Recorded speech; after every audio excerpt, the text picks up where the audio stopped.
이제부터 진짜 공부해야 될 건 뭐냐? 저는 전문가, 프로페셔널을 위한 공부가 아니라 아마추어 같은 공부라고 생각합니다. 아마추어라고 하는 거는 못한다는 사람의 뜻이 아니라 좋아하는 거란 뜻이에요. 아마추어란 단어의 가장 좋은 뜻은 애호가라고 하는 뜻입니다. 아마추어 바둑, 그 사람은 바둑 애호가입니다. 대한민국은 교육의 프로페셔널, 공부의 프로페셔널을 양성하는 데 실패한 나라가 결코 아니다. 우리는 공부의 아마추어를 만드는 데 실패한 나라다. 뭐 써먹으려고 하는 것이 아니라 도구로서가 아니라 그냥 좋아서 하는 것들을 하다 보면 배우다 보면 눈이 떠진다. 그러면 다시 태어나는 것 같다는 거죠. 당장에 재테크 같은 경제 공부도 해야죠. 우리 나이 들었다고 그런 거 포기하면 안 되죠. 그리고 새로운 뭐 인공지능 이런 거에 관해서도 기본적인 건 알아야 되죠. 웰빙에 관한 공부도 해야 되죠. 근데 이게 사실 우리 잘 안 되거든요. 그러다 보니까 자꾸 죄송한데 유튜브만 보세요. 여러분 유튜브 보셔야 돼요. 여기 많은 정보 있어요. 유튜브만 보시면 안 돼요.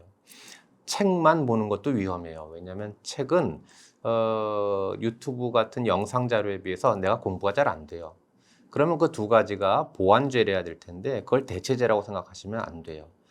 그래서 책도 보시고 유튜브도 보시고 그럴 때 제발 좀 겸손했으면 좋겠어요. 역시 전문가 말을 믿으셔야 돼요. 지금 너무 가짜 정보가 많고 이래서 공부하는 게 때로는 오히려 위험하기까지 해요. 걸러주는 사람이 없단 말이에요. 우리 늙어서 혼자 독학하는 거는. 그러니까 자기 확신에 빠지면 맹신에 빠질 때도 많습니다. 다만 실용적인 것에 처지면 안 되는데 우리가 여기서 따라가는 정도로 해야 되지 앞장설 거는 저는 못 된다고 생각해요. 뒤처지지 않는 정도는 우리가 쫓아가는 겁니다. 그런데 이제부터 진짜 공부해야 될 건 뭐냐?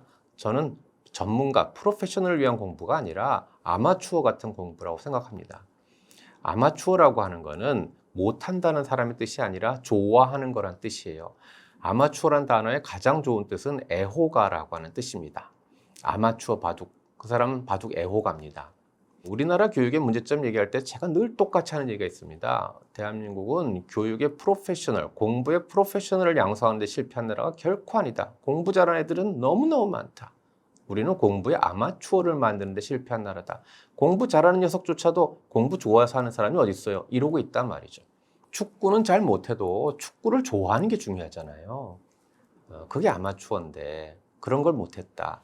이제는 왜 이게 가능한 거냐면 그전에는 공부 우리가 왜 했냐면 뭔가 써먹으려고 공부한 거예요. 그래서 그 결과로 좋은 대학 가고 무슨 좋은 직장 얻고 승진하고 근데 우리 이제 그런 것부터 자유로워졌잖아요. 그러니까 진짜 공부할 수 있다는 아이러니가 만들어지는 거죠. 학창 시절은 효율이 중요했고요.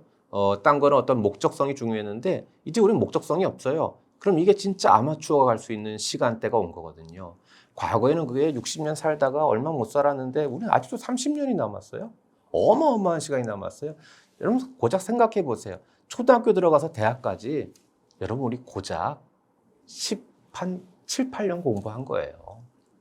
아직 우리 30년 남아있다니까요. 그렇다면 이제서부터 진짜 내가 원하는 것, 뭐 써먹으려고 하는 것이 아니라 도구로서가 아니라 그냥 좋아서 하는 것들을 하다 보면 세월의 축적을 믿으셔야 돼요. 조급할 필요 없잖아요. 3년 공부했는데 눈에 안 보이면 5년 공부하면 되잖아요. 우리 뭐 급하지 않잖아요.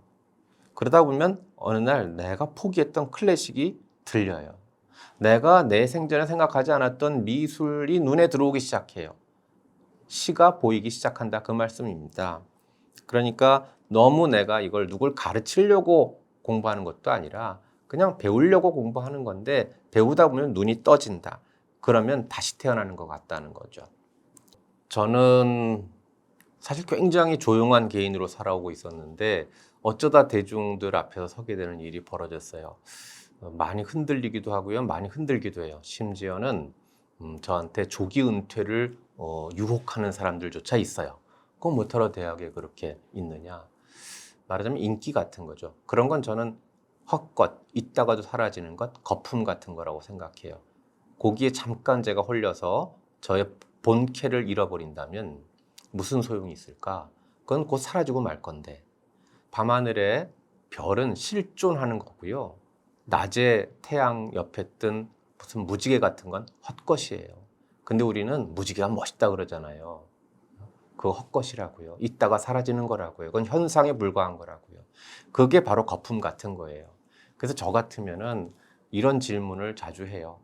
이게 나의 소명일까, 욕망일까? 물론 제가 도인도 아니고 매번 구분은 못합니다. 저도 어리석은 사람이니까. 근데 의심은 가져봅니다. 혹시 내가 이거를 내 욕심이면서 소명이라고 치장하고 있는 거 아닐까? 그럼 저 사고 치는 거예요. 아, 사람들이 이걸 원하는 거야. 아니, 내가 원했던 걸 거예요. 그런 거 거품 같아요. 그렇다고 내가 또 무조건 합리화하면서 일을 많이 한다고? 아, 그거 거품일 것 같아요. 정말 내가 할 수 있고 다른 사람이 대체할 수 없고 그것이 선한 의미를 갖는 것, 거기에 관해서는 진짜 열심히 성실히 하자 하는 것 뿐입니다. 제가 이 책에도 써놨는데요. 대학교 처음 갔을 때 대학 노트에 이렇게 써 있었어요. 오생야 유예 이지야 무예라. 우리 인생은 끝이 있고 배움의 세계엔 끝이 없다. 그래서 열심히 공부할 뻔했는데 그 뒤에 원문을 봤더니 이유의 수무의 태이라. 그러니 끝이 있는 것을 가지고 끝이 없는 것을 쫓아간다는 것은 어리석은 일이라 위태로운 일이라 이렇게 돼 있더라고요. 아이고, 그래서 야, 이거 정말 장자답다 그 생각했는데 나중에 나이 들어서 좀 다시 음미해 보니까 그런 것 같아요. 뭐 조금 알고 다 아는 것처럼 하는 그런 교만은 지적 세계에선 용납이 안 되는 거죠. 근데 단지 그게 아니라 그런다고 그 길을 멈춰야 될까요? 가령 제가 칸트와 헤겔을 그 끝도 없는 세계처럼 보였을 거 아니에요. 제가 대학생 할 때. 내가 평생 공부한 이 사람들처럼 될까? 아니, 칸트 헤겔도 필요 없어. 지도교수만큼이나 할 수 있을까? 절망이에요. 아유, 안 하는 게 낫죠. 끝까지 못 갈 거. 그렇게 생각하기 쉬워요. 근데 그렇게 한 20년 지나놓고 30년 지나놓고 보니까 아, 그 빛나던 별들 내가 어차피 별에 못 갈 걸 왜 이 길로 왔을까가 아니라 그 별 덕택에 쫓아서 여기까지 왔더라고요.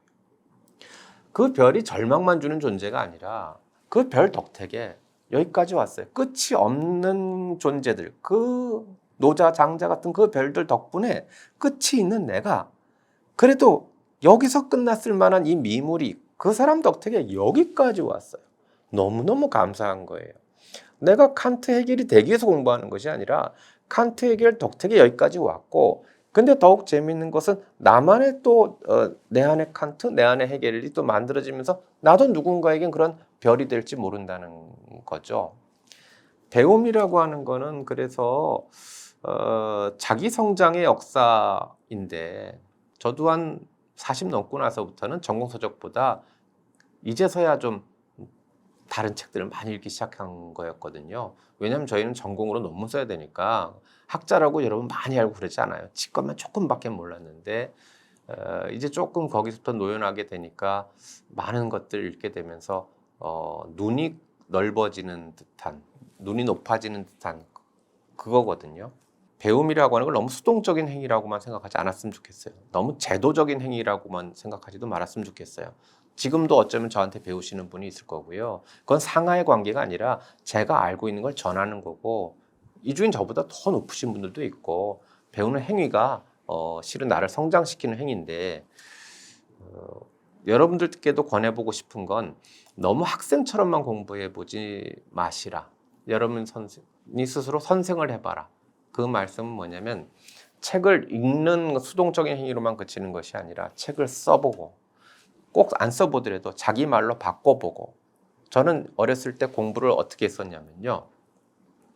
공부 잘했거든요. 어떻게 했었냐면요. 저는 학생처럼 공부하지 않았어요. 학생처럼 공부하는 건 맨날 시험에 노출당하면 아, 그래, 난 결국 학생이었어. 이렇게 끝나요. 근데 우리가 흔히 이랬잖아요. 출제자의 그 의도를 파악하려면서요. 그럼 우리 선생님 출제하잖아요. 그럼 내가 우리 선생님이 되면 나는 다 맞출 거 아니겠어요? 어릴 때 그 생각했어요. 그래서 배우고 나면 정리했을 거 아닙니까? 선생님 수업이랑 뭐 오만 참고사랑 다 정리했어요. 그러면 이렇게 쭉 읽고 외워요. 외우고서는 이렇게 덮어요. 덮으면서 선생님처럼 자, 그럼 거기엔 모두 세 가지가 있지, 그지? 첫 번째 뭐가 있고, 두 번째 뭐가 있고. 그럼 이렇게 내가 선생님처럼 하다 보면은 내가 뭐를 제대로 알고 있고 모르는지를 제일 잘 알아요. 어떤 건 그냥 외워서 말하는 거고 어떤 건 이해해서 말하는지를 딱 알아요. 학생인 애들은 절대 몰라요. 그 구분을 못해요. 그냥 다 알았다고 생각해요. 그러다가 딱 좀만 틀면 틀리는 거예요. 근데 나는 내가 선생님이니까 내가 자꾸 설명하려고 하는 거예요. 그 다음에 선생님은 이해만 하고 암기 안 하면 선생님이에요? 거의 모두 세 가지가 있지. 잠깐만. 그럼 선생님 아니잖아요. 그러니까 이해했고 내가 그걸 막 여러 번 반복해서 외워요. 그러면은 그게 내 거가 되더라고요. 그러니까 책이라고 하는 것도 그냥 읽고 밑줄 긋고 어머 이거 좋다 집어넣고 그게 아니라 그 책을 읽고 밑줄도 긋고 다 좋아요. 그거를 자기 언어로 바꿔서 정리하고 독서 토론 같은 모임이 왜 필요한 거냐면은 남의 생각을 듣고 배우겠다 이런 것도 중요한 거지만 내가 그거를 내 말로 바꾸는 행위를 하는 거예요. 그래서 표현을 해야 이해가 더욱더 완성돼요. To read is to write. 쓰는 게 읽는 거고 읽는 게 쓰는 거예요. 이 책을 읽는 게 단순히 수동적인 행위라면은 그러면 모든 사람이 똑같은 내용을 갖고 있을 거 아니겠어요? 근데 저마다 다 다른 생각을 하고 있다는 거는 책을 읽고 있다는 게 사실은 책을 내가 여기 쓰고 있는 거죠. 그게 책 읽는 거예요. 책 쓰는 사람은요. 여러분 제가 이거 쓸 때 이거 안 읽고 제가 썼겠어요? 쓴다는 건 내 글을 내가 읽는 거예요. 그래야 독자가 뭘 어쩔 수 있겠구나라고 하는 걸 알고 표현을 바꿔보기도 하고 그러는 거잖아요. 작가는 첫 번째 독자예요. 그런 의미에서 보자면은 여러분들이 공부하시는 방법이 자꾸 독자, 학생 이런 지위로만이 아니라 스스로 작가적 지위, 선생님이 되는 지위 그런 실질적인 직업을 가지라는 뜻에서가 아니라 그런 행위를 하면서 자기 배움을 조금 더 높이시는 것이 좋은 공부 방법일 거라고 답을 드리겠습니다. 나이 드는 분들도 꼭 학교를 갔으면 좋겠다 이런 말씀 많이 드리거든요. 어떤 학교 가야 될까요? 노인학교? 그게 아니라 나무학교를 가셨으면 좋겠어요.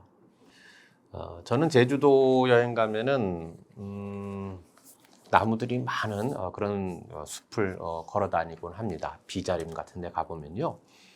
나무들이 500살 넘은 나무만 그 안에 들어갈 자격이 있습니다. 엄청나게 많은 거죠. 근데 보면 저게 500살이고 저게 600살이고 구분이 안 가요. 왜요? 나무들은 나이를 겉으로 내색하지 않더란 말이에요.